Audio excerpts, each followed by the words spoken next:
थोड़ी सी रोमा जी। मंत्री जी आपकी काफिले में कल हमला हुआ, क्या है पूरा मामला?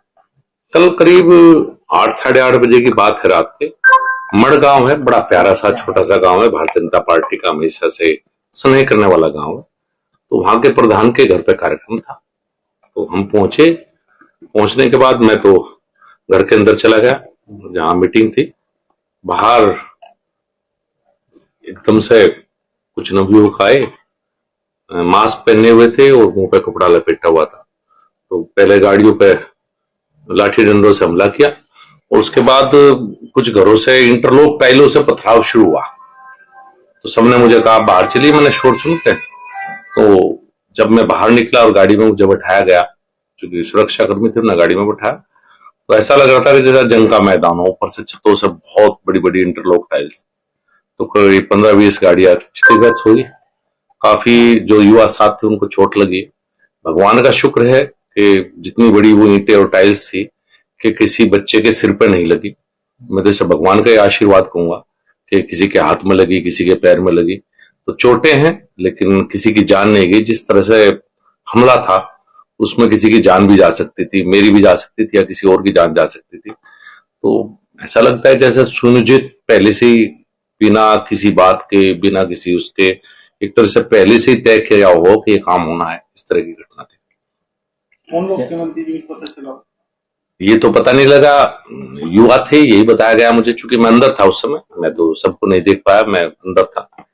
कुछ युवा थे, घरों की छत पे जो लोग थे वो तो दिखाई नहीं दिए क्योंकि रात का अंधेरा था। और वहां पहले से बल्ब भी बंद कर दिए गए थे उस गली में, टोटली में। जैसे बाहर लाइटें, आजकल तो सब गांव में लाइट है, तो पहले लाइटें बंद थी, तो छत पे भी शायद ये दिखाई नहीं दे पाए कि कौन थे। बाकी जो कुछ वीडियो आई हैं उन्हीं के द्वारा मैंने भी देखा है कि कुछ नवयुवक थे और इस तरह से पहले से सब कुछ प्री प्लान था। ये ऐसे लगता है कि आने वाले चुनाव में संजीव बालियान की जीत दिख रही है, इस वजह से इस तरह का मामला आ रहा सामने। देखिए राजनीतिक तो है ही, कोई व्यक्तिगत तो है नहीं। व्यक्तिगत चुनाव चल रहा है, व्यक्तिगत किसी से कुछ है नहीं। जो भी है ये हमला पूर्ण तरह से सुनियोजित है, पहले से तय करवाया गया था, सब प्री प्लान था। किसके घर की छत पे इंटरलॉक नहीं टाइल्स मिलेंगी? गाड़ियां भरी हुई हैं इंटरलॉक टाइल्स से, जो ऊपर से पथराव किया। विधायक, पूर्व विधायक विक्रम सैनी की गाड़ी पूरी तरह टूट गई। ईश्वर का आशीर्वाद है वो मेरी गाड़ी में बैठ गए। अगर वो अपनी गाड़ी में बैठते तो पता नहीं उस समय परिस्थितियों में क्या होता, जिस तरह के हालात उस समय पर वहां पैदा हुई, जो भगदड़ वहां थी। तो घरों की छत पर इंटरलॉक टाइल कभी नहीं होती, नई टाइल्स वो खरीद के पहले से ही घर की छत पर रखी गई थी। नई उम्र के लड़कों के हाथ में किताब होनी चाहिए थी, उनके हाथ में पढ़कर दे दिए गए।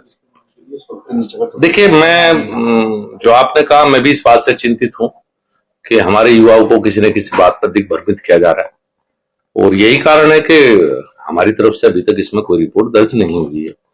चूंकि कोई भी युवा है, मैं नहीं चाहता कि उसके मुकदमों के द्वारा उसका वो हो सकता है किसी ने उनको भड़काया हो। वो पुलिस जांच का विषय है, पुलिस अपने आप करेगी। मेरी तरफ से कोई कार्रवाई के लिए पुलिस को नहीं कहा गया है, वो पुलिस जांच का विषय है। हाँ, ये जरूर मैं चाहूंगा कि पुलिस जांच करके जरूर निकाल ले कि इसके पीछे षड्यंत्रकारी कौन है।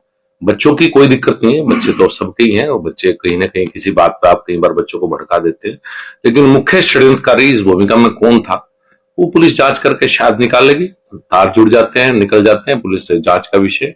माननीय मुख्यमंत्री को मैंने सारी घटना से अवगत करा दिया है, तो कुछ इस तरह की जांच शायद हो कि भाई जिससे षड्यंत्रकारी का पता लग सके।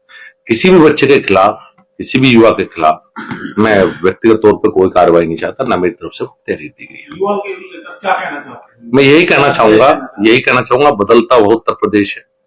10 साल से देश में योगी जी और 7.5 साल से प्रदेश में योगी जी ने जिस तरह की कानून व्यवस्था का वातावरण तैयार किया है, आज हमारे युवा पुलिस फौज की भर्ती की तैयारी करते हुए मिलते हैं। बहुत बदल गया माहौल मुजफ्फरनगर का। मैं यही अपील करना चाहूंगा अपने छोटे भाइयों से, युवा साथियों से, किसी के बहकावे में ना आए। कहीं से आपको कोई किसी भी बात के नाम पर भड़काता है, ना आए।